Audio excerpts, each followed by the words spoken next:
皆さんこんにちは박커민です. 지금부터 컵라면을 먹도록 하겠습니다. 아 정말 오랜만에 컵라면을 먹네요. 제가 원래 컵라면을 요즘에는 잘 안 먹어요. 잘 안 먹는데 갑자기 이렇게 컵라면 땡길 때 있잖아요. 진짜 그냥 뭐 일 열심히 하다가 인터넷 보다가 그냥 갑자기 그냥 왠지 모르게 컵라면 땡길 때가 있단 말이에요. 컵라면을 막 좋아하고 이런 건 아닌데 차라리 치킨 먹고 뭐 이러는데 갑자기 컵라면 땡길 때. 그래서 지금 컵라면을 하나 먹으려고 해요. 맛있겠죠? 그리고 젓가락은 예전에 심야식당이라는 영화에 시사회 갔을 때 받은 젓가락이에요. 심야식당 보이나? 이 젓가락을 사용해서 먹도록 하겠습니다. 아 맞아 여러분, 컵라면이 일본어로 뭐라 그러는지 아시나요? 컵라면. 컵을 일본어로 코프라고 합니다. 그 다음에 라면은 라멘이라고 하죠. 그러니까 코프라멘이라고 코프라멘 이렇게 말하시는 분이 가끔 계시는데, 컵라면은 코프가 아니라 카프라멘ですね. 코프라멘이 아니라 카프라멘. 굉장히 틀리기 쉬운 표현이에요. 컵이 일본어로 코프이기 때문에 코프라멘 이러시는 분들이 가끔 계시는데, 컵라면은 카프라멘이라고 한다는 거 기억해 주시기 바랍니다. 갑자기 막 군대 생각이 나는데 컵라면 하면은 그죠? 야, 오랜만에 먹네. 오랜만에 진짜 제가 한국 컵라면을 먹어본 적이 진짜 오랜만이에요. 말이 너무 많네요. 자 먹도록 하겠습니다. 아 맞다 이거 뚜껑 있잖아요. 뚜껑 여러분들 기억나세요? 고등학교 때 제가 매점에 가서 뭐 이렇게 얻어먹고 할 때 뚜껑 이거를 고등학교 때 애들이랑 매점 가서 먹으면은 야 한 입만 줘 하면 이렇게 4등분 접어가지고 이렇게 컵처럼 만드는 거죠. 이렇게 컵처럼 만들어가지고 여기 받아먹고 했었잖아요. 혹시 지금도 그러시는 분 안 계시나? 이렇게 해가지고 이런 식으로 라면을 받아가지고 한 입만 줘 해가지고 뚜껑 빼가지고 이렇게 해가지고 얻어먹는 거 친구한테 한 입만 줘 이렇게 해서 이렇게 뚜껑에 받아가지고. 이거 요즘에 안 하시나요 여러분들? 전 되게 많이 했었는데.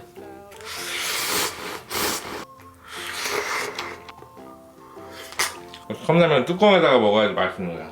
이렇게 뚜껑에다가 먹어야지 맛있는 거예요. 아주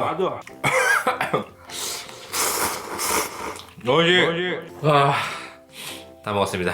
고치소 사마데시타. 이번 시간에는 이런 주제로 이야기를 해볼까 합니다.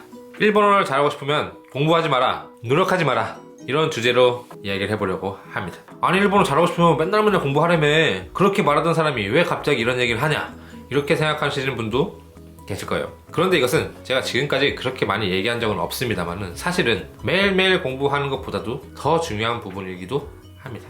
우선 가장 먼저 말씀드리고 싶은 것이, 이 오해를 하시는 분이 계실지도 모르겠는데, 당연히 일본어를 잘하고 싶다면은 매일매일 공부를 해야 합니다.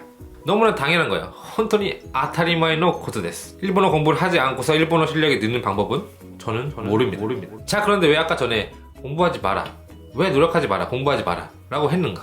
왜 자꾸 모순된 이야기를 하느냐, 이렇게 생각하시는 분도 있겠지만, 제가 드리고 싶은 말은 일본어를 공부를 하지 말고 일본어를 즐기시라는 말을 드리고 싶습니다. 여러분들이 초등학교, 중학교, 고등학교, 대학교, 그리고 뭐 직장일을 하면서 그런 것들 때문에 뭔가를 공부하시는 적이 있으실 겁니다. 그런데 그거 공부를 하면서 아 정말 재밌다, 공부 왜 이렇게 재밌어, 진짜 공부 너무 재밌어, 이렇게 생각하신 적 있으신가요? 아마 거의 없을 겁니다. 간혹 저는 공부가 가장 쉬웠어요, 공부가 가장 재밌었어요, 이런 얘기를 하는 사람도 있는데, 그런 사람들은 이제 전교 뭐 1, 2등 하는 그런 애들이죠. 아마 대부분의 사람들은 공부가 재밌다고 하는 사람은 별로 없을 겁니다.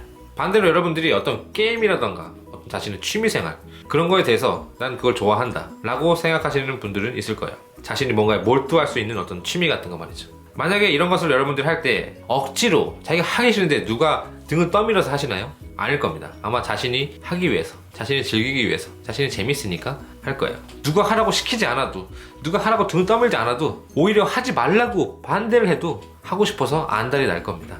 일본어 공부만이 아니라 외국어 공부를 할 때 그 언어의 상급자가 되기 위해서는 매일매일 꾸준히 공부하는 것이 가장 중요합니다. 공부하는 요령을 물어보신다거나 효율적인 공부 방법을 물어보시는 분들이 굉장히 많습니다. 하지만 그런 질문에 대해서 제가 드리는 답변은 항상 거의 같습니다. 꾸준히 매일매일 열심히 공부할 것, 이런 답변이죠. 솔직히 제가 만약에 질문자 입장이었으면 정말 답답한 답변이 아닐 수 없을 거예요. 그런데 매일매일 해야 되는데 이것을 공부라고 생각한다면 하고 싶지 않겠죠? 반대로 자신이 좋아하는 일, 예를 들어서 게임을 좋아하는 사람이에요. 그럴 경우에 게임을 하는 거, 이거는 하루에 몇 시간을 해도, 아침부터 저녁까지 밥도 안 먹고 해도 계속 할 수 있게 되는 거예요. 정말로 밥 먹는 것도 잊어버리고 계속 할 수도 있고, 실제로 밥도 먹지 않고 몇 날 며칠을 게임만 하다가 그대로 탈수 증상으로 사망하는 경우도 있죠. 일본어 공부하는 것에서 있어서도 이 공부라는 것을 그냥 꾸준히 열심히 공부로서 열심히 하시는 분들 계시지만은 일본어 상급자 중에서는 그냥 재밌게 드라마 보면서 애니메이션 보다가 즐겁게 하다 보니까 자신도 모르는 사이에 상급자가 되어 있었다, 이러시는 분들도 굉장히 많아요. 저도 그런 케이스 중에 하나인데, 일본 게임이 하나의 계기가 돼서 게임에서 나오는 내용, 어떤 내용 같은 스토리를 알기 위해서 일본어 단어를 찾아보면서 공부를 했고, 그리고 공부를 함으로써 그 내용을 조금씩 알게 되는 게 너무나 재밌었고, 그리고 일본어를 어느 정도 공부하다가 일본 드라마에 빠져서 일본 드라마를 또 계속 본 적도 있어요. 너무 재밌어서 진짜 맨날 며칠을 계속 본 적도 있고요. 그리고 좀 더 공부를 하다 보니까 이제 일본어 말도 조금씩 할 수 있게 되니까 일본어로 말하는 것 자체가 너무 재밌어져가지고 그러니까 좀 더 말해보고 싶고 한마디라도 더 해보고 싶고, 아 이런 말을 일본어로 뭐라고 하지? 찾아보기도 하고, 그리고 자신이 공부한 게 일본인한테 통했을 때, 일본어 선생님한테 자신이 공부한 내용이 전했을 때 선생님이 알아들었을 때 그 희열, 그 쾌감, 그 즐거움은 지금도 잊을 수가 없습니다. 지금까지 살면서 공부라는 것을 정말 즐기면서 재밌게 한 적은 별로 없었지만은 일본어는 저한테 있어서 공부라기보다는 하나의 게임, 어떤 놀이, 어떤 취미 같은 거였죠. 지금 생각해보면 정말 게임 감각으로 했던 것 같아요.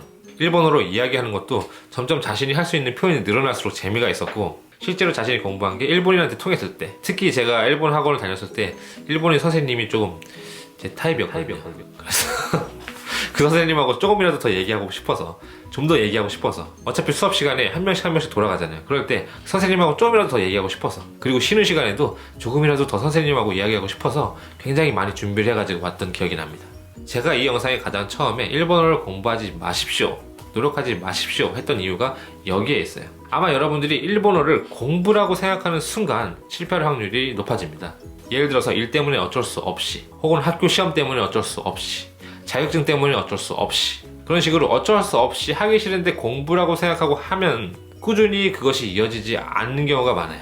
하지만 일본어 공부를 하나의 놀이, 취미라고 생각하고 즐기면서 하면은 재밌게 꾸준히 할 수 있다는 거죠. 방법은 여러 가지가 있을 거예요. 일본 드라마를 본다던가, 일본 애니메이션을 본다던가, 일본 음악을 듣는다던가, 일본 TV 프로를 본다던가, 일본에 여행을 간다던가, 일본인들과 얘기를 한다던가, 이런 식으로 실제로 즐기면서, 그 다음에 실제로 사용하면서, 이럴 경우에 굉장히 즐겁고 계속 하는 거에 대해서 거부감이 없고 매일매일 꾸준히 할 수 있게 되는 겁니다.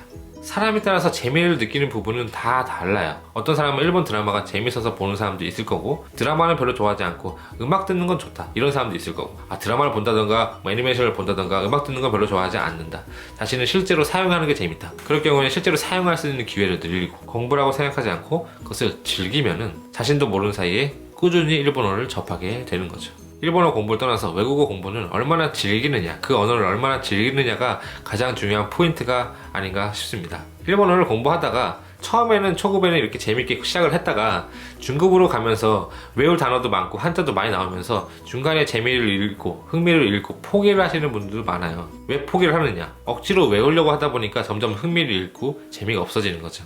자신이 일본어를 처음 공부했을 때 히라가나를 다 외운 것만으로도 굉장히 만족감을 느끼고 달성감을 느낀 적이 있을 거야. 하지만 중급 이상으로 가다 보면은 단어를 하루에 몇십 개를 외웠는데도 별로 한 것 같지도 않고 실력이 느는 것 같지도 않아, 이렇게 해가지고 포기하는 경우가 있는데, 그럴 때는 자신이 일본어를 처음 접했을 때 흥미를 느꼈던 부분, 재미있었던 부분, 그런 초심을 다시 떠올리면은 다시 처음처럼 공부를 할 수 있지 않을까, 즐겁게 공부를 할 수 있지 않을까 싶습니다.